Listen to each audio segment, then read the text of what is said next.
If you're like me, then chances are one of the reasons you first started lifting weights was to build big, powerful looking arms like in the movies. And I wouldn't blame you, as the arms are one of the first body parts you notice on someone and could dramatically improve your physique. But you've also probably come to the realization that building bigger arms is no easy feat and is a much slower process than most people perceive it to be. Even if you choose all the right exercises and do all the right workouts, growing your arms can often seem painfully slow. However, if you're serious about maximizing your arm growth, then luckily there are a few exercise strategies that research indicates are able to considerably speed up the process. And in this video, that's exactly what I'll cover so that you can build bigger, more powerful looking arms as fast as possible. The first step you need to take is to ensure that you're performing enough volume, since we know that there's a positive relationship between weekly volume and muscle growth. So if you haven't been seeing the results you've been hoping for in terms of your arm growth, then increasing the amount of weekly sets you dedicate to your arm training would likely be the solution. Illustrating this, a 2019 paper on trained men compared the effect of performing 6, 18, or 30 weekly sets for the biceps and triceps. After 8 weeks, they found that there was a significant dose-response effect observed for biceps growth and total weekly sets, with a similar trend seen with the triceps as well, meaning that more volume did indeed lead to faster growth of the arms, which multiple other studies have found as well. Now this doesn't mean that you should ramp up your volume to do as many sets as possible every week, but it does mean that gradually increasing your weekly volume for the arms can speed up growth.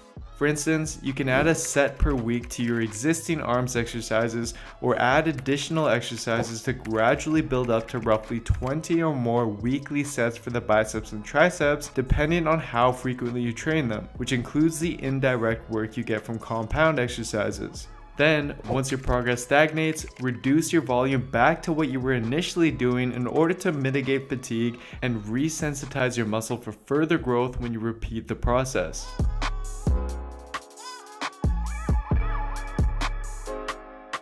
Now, although typically you'll want to perform your heavy compound exercises first in your workout, if your goal is to prioritize arm development, then you can and should move your arm exercises to the beginning of your workout. This is because multiple studies have found a trend where lifters get better gains for exercises that are done early in a session. For instance, a 2010 paper from the Journal of Strength and Conditioning Research compared the effects of performing compound exercises before arm isolation exercises versus doing the arm isolation exercises before the compound exercises in a workout. After 12 weeks, they found significantly greater triceps growth when the arm isolation exercises were done first, and a similar trend was found for the biceps as well. This finding was also replicated in another study which led researchers to conclude that if an exercise is important for individual training goals, it should be performed at the beginning of the training session, whether or not it's a large or small muscle group exercise. Simply meaning that during your upper body workouts or push and pull workouts, for example, moving your arms exercises to the beginning of the workout can help prioritize and speed up the growth of your arms.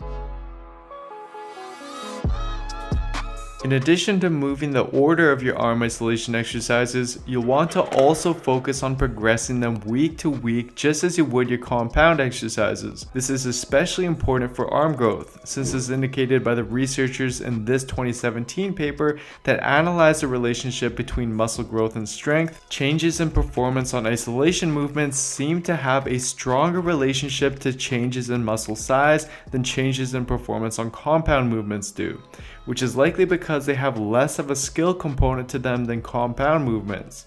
Thus, week to week you should be focusing on slowly increasing the number of reps you can do per set and or the amount of weight you can lift with your arm isolation exercises, as the progression you make with them over time will likely be the result of increased arm growth.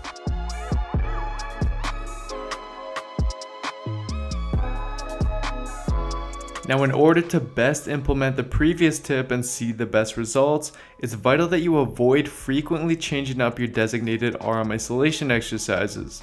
The idea that you have to confuse or shock your muscles into growth by subjecting them to new stimuli and new exercises every single week just isn't a very good approach and has very little validity to it.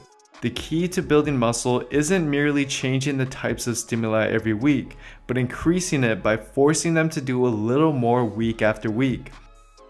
So instead, you want to pick the right set of arm isolation exercises, which I show how to do in some of my previous arm videos, and then stick to those same exercises week after week with a focus on getting stronger with them as previously discussed. This way, you'll be able to more consistently track your progress with them, and over time, you'll be miles ahead of the average gym goer trying to continually confuse his muscles without actually making any solid progress.